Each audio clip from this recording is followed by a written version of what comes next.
¿Quieres saber cómo invertir en Estados Unidos usando financiamiento?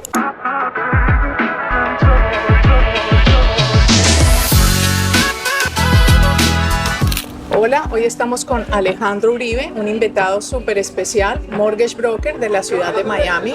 Alejandro, cuéntanos un poquito de ti. Hola, sí, yo trabajo para un banco, se llama Lending Spot, y llevamos ya muchísimos años ayudándole a los extranjeros a comprar propiedades en Estados Unidos, al punto en que nos hemos especializado tanto en ese tema que decidimos abrir una oficina en Medellín y otra en Bogotá. Sabemos que hay muchos clientes que quieren negociar esta clase de transacciones con un poco más de personalidad y al frente de otra persona, y entonces estamos dando servicio al cliente a ellos en Colombia en este momento. Muy interesante porque tenemos muchos clientes, especialmente de Colombia, que están pensando invertir en Estados Unidos, entonces nos viene muy bien este tema. ¿Cuál sería el porcentaje máximo de préstamo que se le puede otorgar a una persona extranjera? Bien, dos números que son importantes. El mínimo monto de préstamo es 125,000, o sea, no les puedo prestar menos que eso es uno. Y el segundo es lo que tienen que dar de cuota inicial. La cuota inicial, si es una casa, y en muchos casos se puede dar tan poco como un 25% del precio de compra. Si hay otras clases de apartamentos son un poco más complicados, ahí toca pensar en un 30% de cuota inicial, pero en la mayoría de las veces se puede hacer un 25%. Perfecto. Otra pregunta que nos hacen los clientes es, si tienen una corporación, ¿pueden acceder a un préstamo? Eso es muy importante y es más, se les aconseja que lo hagan, que abran una corporación. Tiene muchos beneficios. Privacidad, tiene el beneficio que usted puede darle ciertas acciones a familiares para sentidos de herencia, pero la principal es en cuanto a los impuestos que deben de pagar a las ganancias que tengan al vender la propiedad. Hay un pacto con Estados Unidos y ciertos países suramericanos donde les cobran menos impuestos sobre las ganancias de la propiedad, y eso se llama FIRPTA, y solo se puede hacer antes de comprar la propiedad y con una LLC creada. Muy importante que has mencionado lo de FIRPTA porque tengo entendido que es para cuando la persona extranjera quiere vender su propiedad, esa parte la tiene que tener ya muy establecida. No se puede hacer después de haber sido comprada. Debe crear una LLC, es algo sencillo, tenemos un equipo que les puede ayudar para eso. Y hablando de eso, tenemos un equipo que les puede ayudar para todo, porque entre otras cosas tiene que tener una cuenta bancaria en Estados Unidos. Abrir una cuenta bancaria hasta estando acá no es fácil, mucho menos se puede hacer desde su país, pero sí tenemos bancos que lo pueden hacer remotamente y lo puede estar haciendo desde la comodidad de su casa y les ayudamos con eso también. ¿Y tendría que tener historial de crédito? No, el historial de crédito no implica para nada en la aprobación. Hay dos maneras de aprobar un cliente. Una es con los ingresos, por medio de una carta de un contador, y les mandaré detalles de la carta. Y los ingresos sí tienen que ser suficientes para comprar la propiedad. Esa es una. La segunda es sin ingresos, mucho más fácil, mucho más rápido, menos documentos, y tiene que ver con que podamos demostrar que la propiedad se puede rentar por lo mismo que sale el pago mensual de la hipoteca. Entonces la lógica ahí es que el banco llegue y dice, si se paga sola, no debe tener ninguna motivación de no pagar su hipoteca mensual, y ahí aprueban. Tiene un interés un poquito más alto, pero a muchos clientes les parece más cómodo, más rápido, y la diferencia en interés es relativamente poca. Y hablando de intereses, entonces para un extranjero versus una persona americana, el porcentaje de interés varía muchísimo. Es interesante y es hasta chistoso porque tengo clientes que tienen nacionalidad doble, que tienen pasaporte americano y pasaporte de otro país suramericano, de Colombia, donde sea. Y al ver la comparación me dicen que si pueden hacerse ver más como extranjero, porque los intereses para los extranjeros pueden ser hasta más bajos que para los domésticos. Entonces, créalo o no, pueden tener más ventaja los extranjeros que los domésticos para una inversión. Ahora, los intereses de los préstamos que hacen extranjeros, de los bancos que hacen préstamos para extranjeros, no fluctúan tanto como los que estás viendo en las noticias para los domésticos. Todos los días ves que los intereses en Estados Unidos suben o bajan. Eso no pasa con los intereses de los suramericanos, son mucho más estables. Muy interesante. Mira, ¿y hay diferencia en préstamos entre un colombiano y, por ejemplo, un argentino, alguien que sea de Argentina? Bueno, precisamente Argentina. La respuesta debería ser no, todos son iguales. El único detalle es que en Argentina sé que tienen una una dificultad en girar dinero directamente desde su país, cuenta bancaria de su país, directamente a un banco en Estados Unidos. Tengo entendido que tienen que tener un intermediario y ahí le pierdo el rastro al dinero. Hay formas para solucionarlo y tengo bancos que no les importa, pero sí es algo que deberían de hacerse precalificar y hablar con alguien desde un principio para poder guiarlos. Es fácil de evitar, pero difícil de reversar. También hemos escuchado esto también con otro país, Bolivia. ¿Es la misma situación? Bolivia también está teniendo algo parecido, ha sido más reciente y es la misma situación. El gobierno nos obliga a nosotros, en muchos bancos, no en todos, a verificar que el dinero vino del cliente que está comprando.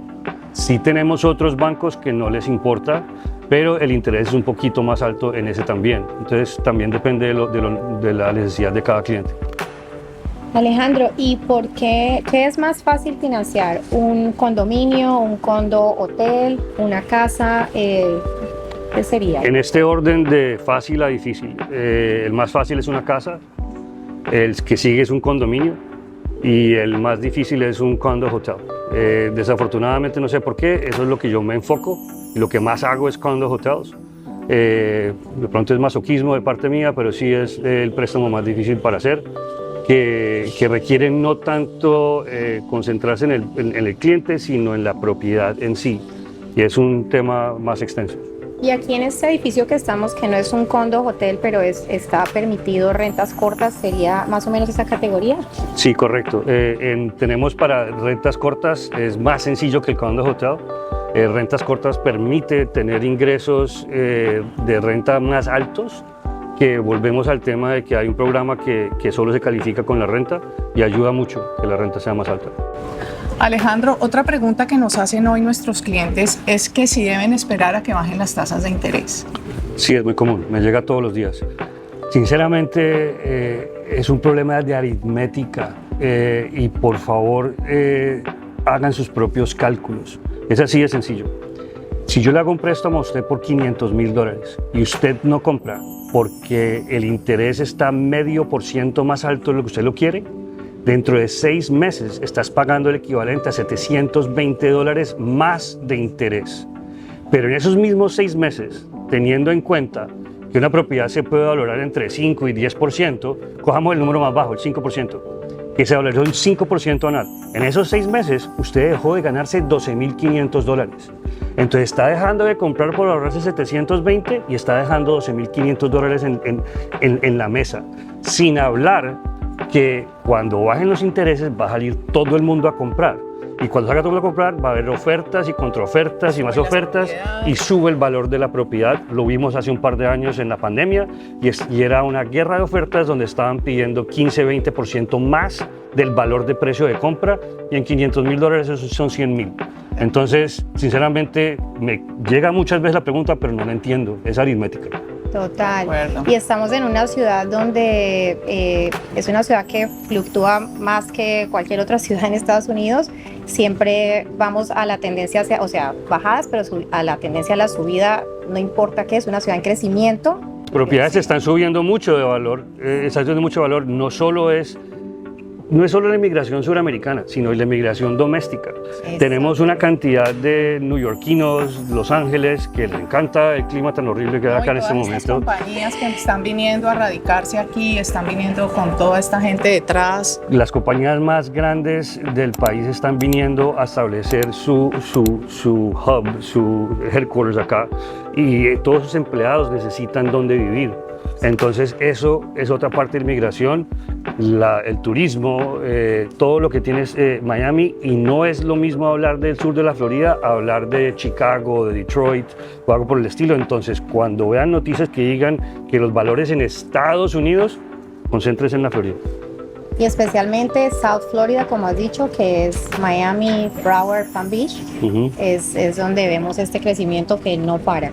Entonces, si usted quiere hoy empezar una financiación, si yo ya estoy lista, si mi cliente está listo, ¿qué debe hacer en este momento para empezar el proceso? Es sencillo, es una entrevista corta conmigo para saber exactamente qué precios de compra tiene pensado. Yo le mandaría a ese cliente un video grabando mi pantalla con mi cursor mostrando línea por línea de los gastos. Estoy en video, no hay necesidad de ningún cambio para que haya claridad en lo que va a comprar y sus pagos mensuales. Después de eso me manda la documentación, se somete al banco y normalmente dentro de 30 o 40 días se llega a una aprobación final donde ya le entregamos las llaves de su propiedad. Alejandro, ¿tú qué opinas de las valorizaciones de las propiedades en Estados Unidos? Es que Estados Unidos no es un buen ejemplo. El sur de la Florida es totalmente diferente a Estados Unidos. Si estás hablando de Chicago, si estás hablando de Detroit, si estás hablando... El sur de la Florida se ha vuelto la meca de vacaciones, de lujos, y no solo eso, sino de compañías inmensas trayendo sus headquarters acá por los impuestos. Las compañías grandes se aprovechan mucho de que la Florida tiene impuestos corporativos muy bajos. Entonces no es lo mismo hablar del sur de la Florida que Estados Unidos. La valorización acá sigue subiendo. En el peor caso se ha mantenido, pero no hemos visto casi ninguna sección donde haya bajado de precio. Efectivamente, hemos visto estos casos aún en recesiones, donde esta ciudad que nunca para de crecer, aunque ha tenido sus momentos de bajada, siempre regresa a un nivel Dios. Sí, es que es cíclico, pero si lo vemos a futuro, siempre la curva... Y sí ha sido cíclico, pero antes fue cíclico porque teníamos en el 2008 situaciones bancarias que se manejaron mal, pero desde ese tiempo hasta acá, lo peor que estás viendo es que se mantengan. Haga usted mismo el estudio, métase a ver cómo se ha subido las propiedades en los últimos 10 años. Y siempre va a haber una curva echando para arriba. Siempre va para arriba. Y también es importante destacar que en las rentas, en los alquileres, también se nota cómo esta ciudad sigue creciendo, porque años atrás, 5 años atrás, las propiedades en diferentes zonas se alquilaban a un valor y van cambiando, los valores van fluctuando. Con eso quiere decir que no solamente estás apostando a capitalización, pero también a rentabilidad. Entonces son dos factores muy importantes que no suceden, como dices tú, en todas las ciudades de Estados Unidos y a tu punto de Miami. Y hay un estudio que está mostrando que hay una inmigración diaria de 1.800 personas al día.